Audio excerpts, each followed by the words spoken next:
ഇന്നലെ secretariat മാർച്ചിനിടെ blade കൊണ്ടുവന്ന SFI പ്രവർത്തകനെ police തിരിച്ചറിഞ്ഞു. മാർച്ചിന്റെ ദൃശ്യങ്ങൾ ഉൾപ്പെടെ പോലീസ് ശേഖരിച്ചു. ബാരിക്കേഡ് കെട്ടിയിരുന്ന കയർ മുറിക്കാൻ എസ്എഫ്ഐ പ്രവർത്തകർ ബ്ലേഡ് ഉപയോഗിച്ചിരുന്നു. ബ്ലേഡ് ഉപയോഗിച്ചെന്ന ആരോപണത്തിൽ അന്വേഷണം വേണമെന്നാവശ്യപ്പെട്ട് എസ്എഫ്ഐ ഡിജിപിക്ക് പരാതി നൽകി.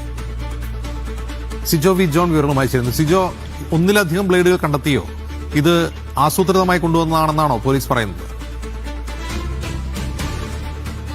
ഈ സെക്രട്ടേറിയറ്റ് മാർച്ചിനിടെ ബാരിക്കേഡുകൾ കെട്ടിയിരുന്ന കയർ മുറിക്കാൻ വേണ്ടിയിട്ട് ഈ ബ്ലേഡ് ഉപയോഗിച്ചിട്ടുണ്ട്. ഒരുപക്ഷെ അതിനു വേണ്ടി കൊണ്ടുവന്നതാകാം എന്ന് നമുക്ക് ഇപ്പോൾ ഈ ഘട്ടത്തിൽ കരുതാം.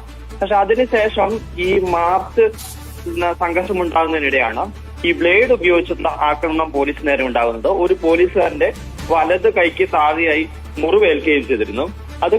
ഈ പ്രവർത്തകർ കൊണ്ടുവന്ന ബ്ലേഡ് തന്നെ ഉപയോഗിച്ച് ആക്രമണം നടത്തിയായിരുന്നു എന്നുള്ളതാണ് പോലീസ് ഈ ഒരു നിഗമനത്തിലേക്ക് എത്തിയിരിക്കുന്നത്. ഈ ബ്ലേഡ് കൊണ്ടുവന്നത് ആരാണെന്നുള്ള ഒരു സ്ഥിരീകരണത്തിലേക്ക് എസ്എഫ്ഐ പ്രവർത്തകർ ആരാണെന്നുള്ള ഒരു കണ്ടെത്തലിലേക്ക് എത്തിയിട്ടുണ്ടെന്നാണ് പോലീസ് വ്യക്തമാക്കുകയും ചെയ്യുന്നത്. ഈ CCTV ദൃശ്യങ്ങൾ ഉൾപ്പെടെ മറ്റും വിഷ്വൽസ് ഉൾപ്പെടെ പോലീസ് എടുക്കുന്ന വിഷ്വൽസ് ഉണ്ട്.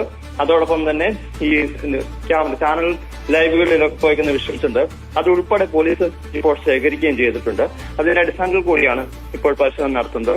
SFI പ്രവർത്തകനെ വൈകാതെ തന്നെ കസ്റ്റഡിയിലെടുക്കുമെന്നാണ് പോലീസ് നൽകുന്ന വിവരം. അതേസമയം SFI ആരോപിക്കുന്നത് പോലീസാണ് ഈ ബ്ലേഡ് ഉപയോഗിച്ച് തങ്ങൾക്ക് നേരെ ആക്രമണം നടത്തിയെന്നാണ് പറയുന്നത്. ചില പ്രവർത്തകരുടെ ദേഹത്ത് മുറിവേറ്റതിന്റെ ദൃശ്യങ്ങൾ ഉൾപ്പെടെ SFI പങ്കുവയ്ക്കുകയും ചെയ്തിരുന്നു. എന്നാലും ഈ വിഷയത്തിൽ സമഗ്രമായ അന്വേഷണമാണ് SFI ആവശ്യപ്പെടുന്നത്.